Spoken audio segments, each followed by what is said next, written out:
Hyperindependence is strength, but sometimes it's the kind of strength that you learn in survival and not safety. The kind that shows up when your inner child decides, no one ever showed up for me the way I showed up for people. So I just learned to stop needing. Let's get into it.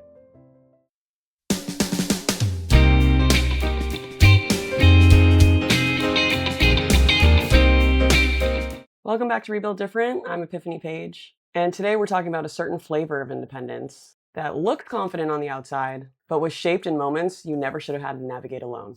Not weakness, not ego, just what you had to become when life got loud. People love to glamorize being self-sufficient. I should know. I used to do it. I handle everything. I don't ask for help. I've got it. I don't need anyone. And yeah, that kind of strength is real.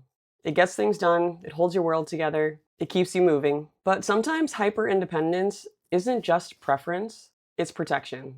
It's the identity you built because being vulnerable used to cost you something. You didn't just wake up one day and choose to be an island. Every time I reached out, something hurt. Every time I needed someone, they didn't show up. So now I just don't reach. Not because you're cold, not because you're arrogant, because you're tired of feeling the sting of disappointment. That's not attitude, that's adaptation. Let me bring this into my own story. In high school, I had a terrible math teacher who made asking questions feel dangerous. Math already was not my thing. I've literally had tutors since I was in first grade. Numbers give me anxiety, numbers make my chest tighten, not my thing. But the moment that I admitted I didn't understand something, she'd embarrass me in front of everybody. Loudly.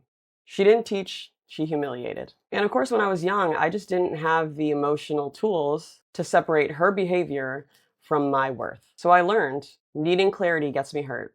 Asking for help gets me exposed. Being confused is a liability. That's not just a bad teacher. That was instruction that my nervous system took seriously. And then, of course, life layered more onto it. And it showed up in the form of showing up for people who never showed up for me, being the strong friend for people who couldn't even spell reciprocity, pouring into people who just disappeared when I needed the slightest bit of support. So naturally, and eventually, you stop expecting people to meet you where you meet them. And hyperindependence starts looking less like an option and more like the only safe route. Here's something a lot of people don't realize. Did you know that the brain interprets emotional humiliation or abandonment the same way that it interprets physical danger? Your body reacts literally like it's unsafe. So if asking for help once led to embarrassment or inconsistency or anger or disappointment, your nervous system is going to remember that. It'll adjust. Your chest might tighten. And it'll shut doors before you can even think about opening them.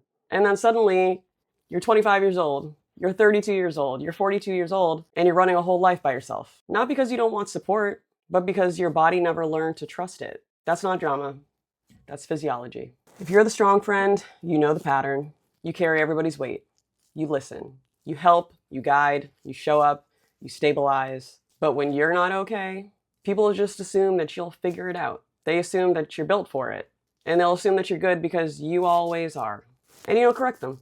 Because the moment that you say, I need something, you don't actually believe that anybody's going to deliver. So you swallow it, you handle it, you get back to work. But being able to carry everything doesn't mean that you should. Let's talk about what people never see.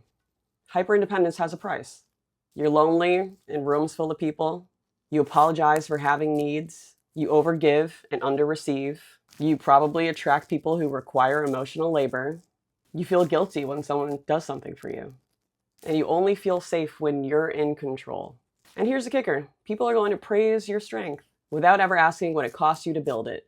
At some point, I needed to get honest with myself. Just because I was capable of carrying everything didn't mean that I needed to. Strength kept me alive, but it also kept me isolated. So I had to start unlearning the version of independence that was built on fear. I stopped overextending. I stopped being the default problem solver.